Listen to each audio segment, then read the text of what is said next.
Capítulo 4. Vivir elevados. Modo elevado o modo tierra.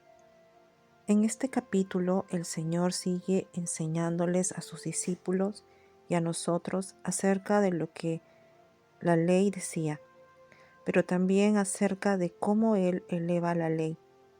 El siguiente pasaje, aunque seguramente todos lo hemos leído alguna vez, es uno de los más malinterpretados de toda la Escritura. Mateo 5, del 38 al 41. Oísteis que fue dicho, ojo por ojo y diente por diente. Pero yo os digo, no resistáis al que es malo. Antes, a cualquiera que te hiera en la mejilla derecha, vuélvele también la otra. Y al que quiera ponerte a pleito y quitarle la túnica, déjale también la capa. Y a cualquier que te obligue a llevar carga por 1 milla, ve con él 2. Aquí el Señor habla de 3 cosas: golpe de mejilla, humillación; túnica, posesión; ir otra milla, voluntad. Golpe en la mejilla. Que te pegaran en la mejilla era en aquel tiempo la máxima humillación. Algunos preferían morir antes de que les dieran un cachetazo. El golpe en la mejilla entonces habla de la humillación. La túnica era una posesión, al igual que la capa. Este punto habla de aquel que te quiere sacar un objeto, algo que es de tu pertenencia. Ir a otra milla. Una ley romana decía que un soldado podía pedirle a un ciudadano que le llevara las armas por 1 milla.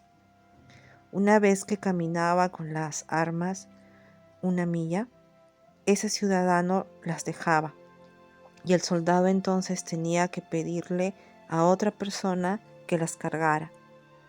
Dicho de otra manera, los soldados usaban a la gente como burros de carga y sin embargo Jesús dijo: si te obligan a llevar las armas 1 milla, camina 2. Esto hace referencia al cambio de voluntad. Los 3 casos, humillación, posesión de objetos y cambio de voluntad, hacen alusión a algo que otro nos hace. Nos pega, nos saca un objeto, nos obliga a hacer algo que no queremos hacer. Es decir, son 3 acciones negativas. ¿Qué tenemos que hacer cuando alguien nos humilla, nos saca algo o se impone sobre nosotros? Podemos optar entre 1. Responder con ojo por ojo y diente por diente. Si alguien nos pegó, le pegamos. Si alguien nos robó, le robamos. Si alguien habló mal de nosotros, ahora nosotros hablamos mal de él. Si alguien nos engañó, lo engañamos. 2. Perdonar, justificar y entender. Bueno, me golpeó porque está enojado y tiene angustia guardada. 3. Reaccionar como un ciudadano del reino. Cuando los hijos del reino nos humillan, cuando hablan mal de nosotros, cuando nos lastiman o nos obligan a hacer determinadas cosas, ponemos la otra mejilla, le damos la túnica. Eso significa que nos elevamos. Nuestra reacción no es devolver el golpe o comprender, sino trascender, porque nosotros estamos sentados en los lugares celestiales con Cristo. Lo que Jesús dijo es: cuando los lastimen, no les afectará. Cuando les quiten las cosas, tampoco. Cuando alguien les imponga su voluntad, no les hará daño. No necesitamos pensar demasiado para darnos cuenta de que esa reacción es imposible, que no existe en el plano humano. Sin embargo, los que estamos en el Señor vivimos en otra dimensión, una dimensión divina, sobrenatural. Y estamos elevados, sentados arriba de esas circunstancias, pues tenemos una vida abundante en Cristo. Cuando Él expresa, dale la túnica, volamos por arriba de esa pérdida, porque sabemos que el Señor está en control. Ahora bien, una cosa es perder 1,000 pesos y otra muy distinta es perder 100,000. Es ahí cuando nos preguntamos, Señor, ¿dónde está tu control? ¿Qué está haciendo el Señor en estos casos? ¿Nos está ensanchando? Porque hay cosas que ya no nos afectan. ¿Por qué? Porque estamos elevados y eso nos lleva a tener una reacción divina y sobrenatural que no existe en la tierra. En esta dimensión terrenal es ojo por ojo o comprensión y bondad, pero nosotros estamos en otra dimensión y las cosas de acá no nos pueden tocar. Si perdemos la túnica, Dios nos dará la capa. Si perdemos ambas, tenemos al dueño de la fábrica. Si alguien habla mal de nosotros y nos rechaza, tenemos a Cristo en nuestra vida y el Padre nos ha aceptado. Si alguien nos obliga, Dios dice, yo tengo una agenda que nadie va a poder doblegar y toda tu vida está en mis manos. A los hijos del reino nada nos afecta. Quizás pienses, eso es imposible. Para la vieja naturaleza es imposible, pero en el reino todo lo hace Cristo, y para Él no hay nada imposible. Pero vamos más profundo. Cuando estamos en Cristo estamos arriba, en lugares celestiales, y si bien puede doler en lo físico, lo que sucede aquí no nos afecta. Entonces, ¿cómo sabemos si estamos en el espíritu o en la carne? Porque frente a una injuria, por ejemplo, tal vez decimos, te perdono, pero guardamos el enojo por dentro y terminamos enfermándonos. El apóstol Pablo nos da un tensiómetro del espíritu para que podamos chequear si estamos elevados o en modo tierra. Observa el siguiente gráfico. Romanos 8:9. Porque la mente puesta en la carne es muerte, pero la mente puesta en el espíritu es vida y paz.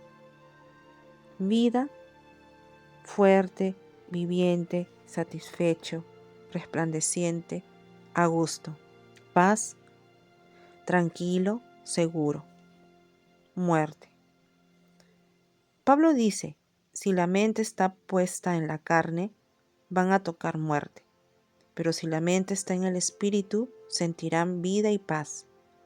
Entonces, si experimentas vida y paz, estás elevado, estás en Cristo. En cambio, si cuando estás haciendo algo no sientes ni vida ni paz, entonces estás funcionando en modo natural, modo vida humana. Ahora bien, ¿qué quiere decir vida y paz? Cuando te sientes fuerte y vivo porque estás en Cristo. Cuando estás en el Espíritu, te sientes satisfecho, tranquilo, seguro, resplandeciente, a gusto. Ya no dirás, uy, es muy difícil, ojalá Dios me ayude, porque en ese caso estás en la carne, funcionando en el viejo hombre. Vida y paz van siempre juntas, como un combo. Si vivir en Cristo es sentirnos fuertes, vivientes, satisfechos, resplandecientes, a gusto, tranquilos y en paz, ¿qué es vivir en la carne? Vivir en el viejo hombre es todo lo contrario, es tocar la muerte. Cuando estamos en modo Adán, en modo humano, funcionamos con nuestras fuerzas. Nos sentimos débiles, secos, sin ganas de orar, ni de adorar, ni de invocar, insatisfechos, oscuros, a disgusto, intranquilos, alterados en una ebullición interna. Cada vez que experimentas sequedad, vacío, cansancio, agotamiento, estrés o debilidad, estás en la carne. Por lo tanto, debes pasar al espíritu rápidamente.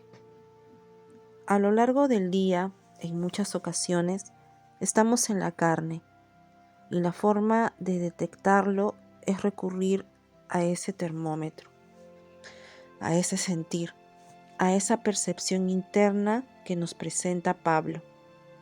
Así nos aseguramos de estar en Cristo, elevados, sintiéndonos vivientes, fuertes. Y aunque haya dolor o aflicción externa, por dentro tenemos paz, seguridad, tranquilidad, firmeza, confianza.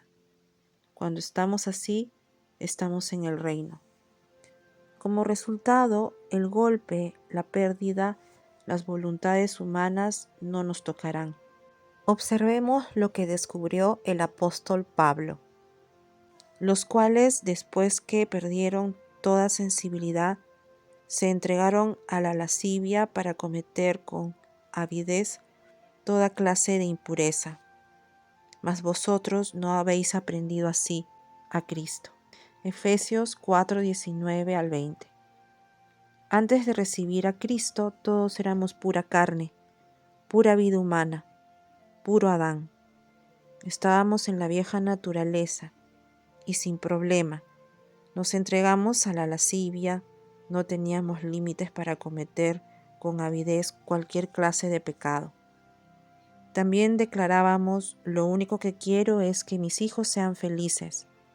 No se nos ocurría anhelar vida y paz para ellos, que fueran dirigidos por el trono celestial, que tocaran la vida de Cristo. La felicidad era nuestro mayor anhelo para nosotros y para nuestros seres queridos, mas vosotros no habéis aprendido así a Cristo. Dice el apóstol. ¿Qué significa esto? La persona que no tiene al Señor puede ir y venir, pero de repente se cruza contigo que estás cantando al Señor. Esa canción, que parece insignificante, toca la carne de esa persona y le produce como un electroshock espiritual. Esa persona toca algo que nunca había experimentado. Toca un misterio, toca la vida. O quizás le hablas, le compartes tu testimonio, una palabra del cielo, y él o ella empieza a tocar la vida. Como si, a pesar de la inestabilidad de la carne, algo sucediera. Leí que hay enfermedades que cuando son demasiado graves ya no producen dolor. Así le ocurre a la persona que no tiene a Cristo. No se da cuenta de lo mal que está espiritualmente. Sin embargo, de pronto toca, huele, siente y es envuelto por algo que no puede explicar. Es el agua de vida que Cristo le está ofreciendo. Y es entonces cuando la persona, por obra del Espíritu Santo, descubre que hay otra vida, la vida eterna, la vida de Cristo. Frente a ello, se quiebra y dice: quiero recibir eso que tú tienes. Si estás orando, sirviendo, trabajando, caminando, necesitas tener vida y paz, fuerza, alegría. Quizás estás manejando y el Espíritu te toma la presión espiritual y te indica: fíjate cómo te estás sintiendo. Si estás sintiendo cansancio, agotamiento, estrés o malestar, es porque estás en la carne. Recuerda, el problema no es la gente, ni son las circunstancias. Es que estás en Adán y rápidamente necesitas pasar al Espíritu, donde vive Cristo. Entonces experimentarás vida y paz. Te sentirás viviente, fresco, fuerte, seguro, tranquilo, determinado, porque estarás disfrutando a Cristo. Eso es el reino. Necesitamos morir a la carne, a las excusas para no orar, congregarnos o buscar al Señor, e ir rápidamente al Espíritu, porque en el Espíritu vive Cristo, y Él es vida y paz. Solo si sentimos vida y paz, estamos funcionando en el reino. El Señor nos está edificando. Edificarnos implica derribarnos para que poco a poco vivamos menos tiempo en modo alma y más tiempo en el espíritu. Con el tiempo, un día encontrarás que desde que te levantas hasta que te acuestas, estás viviendo y disfrutando a Cristo. Parte práctica. ¿Qué tenemos que hacer cuando nos encontramos apagados, cansados, estresados, inseguros, deprimidos, con miedo? Tenemos que disfrutar de Cristo y invocar al Señor. Cuando tu alma esté muy encendida, cuando la carne te pregunte, ¿cómo vas a pagar? ¿Quién te va a querer? ¿Piensas que alguien te va a llamar? Invoca. Te amo, Jesús. Te amo, Cristo. Jesús, te adoro. Señor, eres todo para mí. Notarás que la carne se desinfla y tu espíritu se llena. Volverás al espíritu y todo tu ser rebosará de vida, de frescura, de pasión, de gloria, de victoria, de paz, de seguridad. Ese es el trono que está gobernando tu vida. Cuando invocas al Señor y afirmas delante de la gente que Cristo es tu Señor, pasas rápidamente de la carne al espíritu y Dios empieza a moverse. De este modo, Él comienza a mostrarte qué necesitas llevar al altar. Cuando dejas lo que te señaló en la cruz para su muerte, estás cooperando con Él. Lo importante es que entregues lo que Dios te diga, no lo que tú piensas que debes dejar. Permite que Él te sorprenda y te muestre aspectos específicos. El altar tiene que sorprender. Cada vez que algo tuyo muere, algo de Cristo se te añade. Ahora bien, cuando dejas algo en el altar una y otra vez y nada ocurre, no termina de morir. Te preguntas, ¿qué sucede? ¿Por qué esto no muere? En este caso, lo que Dios está haciendo es iniciar un proceso de desgaste. Hay áreas de tu vida que Él las va a desgastar poco a poco. Las va a quemar a fuego lento. Dios no quiere tus fuerzas. Él anhela tu corazón, porque en Él desea depositar su poder, para que así pueda salir a través de ti.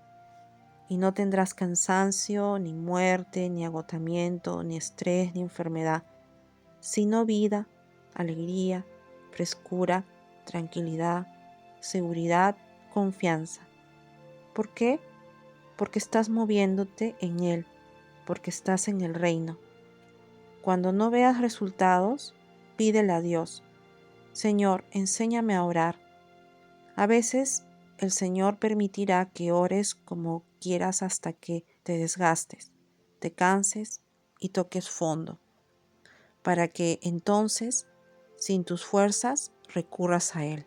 Las esposas de Abraham y Abimelec no podían tener hijos, y Dios le ordenó a Abraham, ora para que Abimelec tenga descendencia. ¡Qué locura! Alguien que no podía tener hijos le oró a otra persona para que tuviera descendencia. Abraham obedeció, y cuando oró que la matriz estéril se abra, Dios le respondió con la matriz sanada de Sara. Veamos el caso de Pablo. El apóstol tenía un aguijón, una aflicción, una enfermedad, algo que no se aclara, pero que lo atormentaba. ¿Cuántas veces oró Pablo para que Dios le quitara el aguijón? 3 veces, y Dios no se lo quitó. Pero le habló y le dijo, te daré mi gracia y mi poder se perfeccionará en tu debilidad. Después de eso, Pablo no oró más por el aguijón. ¿Y el aguijón se fue o no se fue? Si se fue o no, no es importante, porque la gracia fue más grande y venció. Pablo fue elevado. Del mismo modo, tú y yo tenemos que ser elevados. No pidas que los problemas se vayan. Pide ser elevado por encima de ellos. Necesitamos depender del Señor. Durante los 7 años de abundancia, José se casó con Asenat y tuvo 2 hijas. Al primero de ellos lo llamó Manasés, que significa Dios me hizo olvidar. Luego, durante los años de escasez, sus hermanos, los que lo habían tirado al pozo y vendido, llegaron a Egipto y se encontraron con José. Pero para ese momento, él ya estaba sano, ya los había perdonado. Dios le había otorgado a José la capacidad de olvidar, liberándolo de 13 años de tormento. Se trataba de un olvido divino, no como el de humano que perdona, pero no olvida. A veces decimos que perdonamos, que olvidamos, sin embargo, cuando nos recuerdan el dolor, volvemos a sentirlo. Es similar a cuando le decimos a Dios, Señor, dejo este pecado en el altar, pero luego regresamos con el mismo pecado. En ese caso, el Señor nos dice, ¿por qué me estás entregando este pecado? Ya me lo diste, ya no está, ahora estás libre. No me lo entregues 2 veces, ya te he limpiado. Después, el Señor le dio a José un segundo hijo y lo llamó Efraín, que significa fructificar, porque Dios enviará un viento que te hará olvidar y luego otro viento que te hará fructificar. Él te dará una palabra para alimentarte. Comerás del pan, orarás y presenciarás milagros. Dios trabaja a medida en la intimidad. Por eso debes practicar. Al principio, quizás solo oras. Señor, sé que es con tus fuerzas, no con las mías. Derriba mis fuerzas. Pero ya no repitas lo mismo una y otra vez. Jesús oró 3 veces para que la copa pasara, pero a la tercera vez, Dios le dio la carga. El Señor no te tendrá años y años orando por un tema. Quizás te mantenga orando, pero de una manera diferente. O tal vez te diga, te haré olvidar el motivo de tu aflicción. Y entonces te elevará de manera que lo que solía dolerte ya no te lastimará. Dios cambiará tu agenda. Si la gente te lastima, di, haz lo que quieras. Yo estoy sentado en lugares celestiales. Cristo es mi Señor.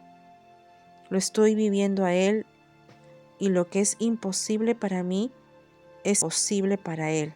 Me he rendido y ahora solo lo disfruto a Él. Te amo, Señor. Te amo, te amo, te amo. Si el alma te tortura, recurre a Cristo y verás la fuerza del Señor. Con la práctica, ya no tendrás que estar orando demasiado. Apenas le digas, te amo, Cristo, tu espíritu se ensanchará. Eliseo le dijo a un criado, prepárate para viajar. Llévate este frasco de aceite. Ve hacia Ramot de Galat y busca a Jehú. Llévalo a un cuarto privado, lejos de sus amigos, y derrama el aceite sobre su cabeza. Dile, esto dice el Señor, yo te unjo para que seas rey de Israel. Luego abre la puerta y corre por tu vida. Segunda de Reyes 9 del 1 al 3. Dios le dio una palabra, una carga con ciencia, con un conocimiento divino maravilloso. El criado obedeció. Llegó, sacó a Jehú del lugar donde estaba comiendo junto con otros príncipes y lo llevó a otra habitación. Allí le comunicó: Así dijo Jehová, Dios de Israel: Yo te he ungido por rey sobre Israel, pueblo de Jehová. Le echó el aceite y se fue corriendo. Cuando Jehú regresó, donde estaban todos los otros príncipes, estos le preguntaron qué quería aquel loco que lo había ido a buscar. Todavía bajo el impacto de la palabra, Jehú no quiso decir nada, pero los príncipes insistieron. Cuando les contó que había sido ungido por rey sobre Israel, todos los presentes empezaron a tocar el misterio, la vida, porque la vida y la paz se tocan, se huelen. La gente lo percibe aunque no sabe ponerlo en palabras. Cuando Jehú dijo: Dios me ha ungido por rey, y le soltó la carga, los príncipes tomaron sus mantos y los pusieron a los pies de Jehú. Tocaron trompeta y gritaron: Jehú es rey. Como verás, Jehú fue ungido rey primero en lo privado y después en público. ¿Por qué el criado no lo ungió delante de todos? Porque no es delante de todos, sino en privado, cuando nos reunimos como cuerpo, que Dios nos da cargas que nunca nos daría a solas o en público. Esta es la razón por la que todos necesitamos las reuniones como cuerpo y también en intimidad, en el portal personal. El Señor sacó a Jehú de un lugar, lo llevó a otro y allí lo ungió, porque Dios siempre nos va a hablar. Él lo hará en privado, para que luego se vea en público. Dios te va a sacar de donde estás para llevarte al lugar de la intimidad y ungirte. Volverás a donde estabas, pero regresarás ungido, bendecido, fresco y en victoria. Jesús le dijo a Pedro, a Jacob y a Juan: Quédense aquí mientras voy allá. Ellos se quedaron ahí, durmiendo, y Cristo se fue a orar. Era un momento terrible para Jesús, porque sabía todo lo que le sucedía en lo humano. Sabía que el Padre le daría la espalda en la cruz. Conocía todos los golpes físicos y mentales que sufriría mientras el infierno estaría aplaudiendo. Él oró y, a la tercera vez, los ángeles lo ministraron. Se levantó, regresó y anunció: Listo, ya estuve allí en la intimidad y vine acá para anunciar que hay victoria. En la intimidad, a solas con el Señor, está la victoria que luego anunciarás en público. Cuando lo buscas a Él en la intimidad, recibes vida y paz, fuerzas celestiales, victoria, ungimiento y guía. Y ya no estás cansado, lento, ni atado a métodos. Todos debemos morir a nuestras fuerzas y acortar esos procesos. La llave es ser pobres en el espíritu, morir y decirle a Dios: no necesitas desgastarme, hoy me rindo completamente.